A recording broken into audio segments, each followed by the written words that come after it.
અમરેલી જિલ્લામાં સામાન્ય રીતે ખેતીના પરંપરાગત પાકોની મોટાભાગે ખેતી થાય છે. 5.5 લાખ હેક્ટરમાં જમીનમાં ખેતી થાય છે દર વર્ષે. એમાં મેજોરિટી કપાસની ખેતી થાય છે. છેલ્લા 2-3 વર્ષથી મગફળીનો એરિયા પણ વધ્યો છે. સાથે ક્યાંક ક્યાંક સોયાબીનનું વાવેતર થાય છે. મુખ્યત્વે આ 3 પાકોની ખેતી થાય છે. થોડા વધતા ઓછા પ્રમાણમાં ખેડૂતો ખેતીના અન્ય પાકો છે, જે તલ છે, મગ છે, મધ છે, આવી ખેતી પણ કરતા હોય છે. અને 60-70 હજાર હેક્ટરમાં બાગાયતી પાકોની પણ સારી એવી ખેતી થાય છે, જેમાં 10,000 હેક્ટરમાં ફળ પાકોની ખેતી થાય છે. ગીર કાંઠાના જે તાલુકાઓ છે એમાં મેંગો એટલે કે આંબાના પણ બગીચાઓ ખૂબ સારા પ્રમાણમાં છે અને ગીરની કેસર કેરી પણ વખણાય છે. પણ જે ખેતીના પાકો છે, પરંપરાગત પાકો, એમાં ક્યાંક ને ક્યાંક ખેડૂતોના અમરેલી જિલ્લામાં મોટા પ્રમાણમાં માઇગ્રેશન થયા છે. પછી કેટલાક અંશે લેબરના પ્રશ્નો પણ જોવા મળે છે.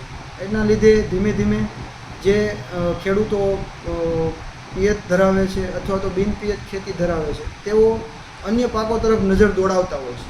જેમાં કેટલાક બાગાયતી પાકો ફળાવ ઝાડો તરફ આગળ વધતા હોય છે, જ્યારે કેટલાક ખેડૂતો જે માઇગ્રેટ થયેલા છે, બહાર રહે છે અને પોતાના વતનમાં જે જમીનો છે એને સાચવવા માટે, પડતર ન રહે એના માટે ઇમારતી લાકડાઓ અને ફોરેસ્ટના લગતા પાકો તરફ પણ જાય છે. જેમાં ખેડૂતોના મુખ્યત્વે 2 ઓપ્શન અમરેલી અને સૌરાષ્ટ્ર વિસ્તારમાં પસંદ કરતા હોય છે.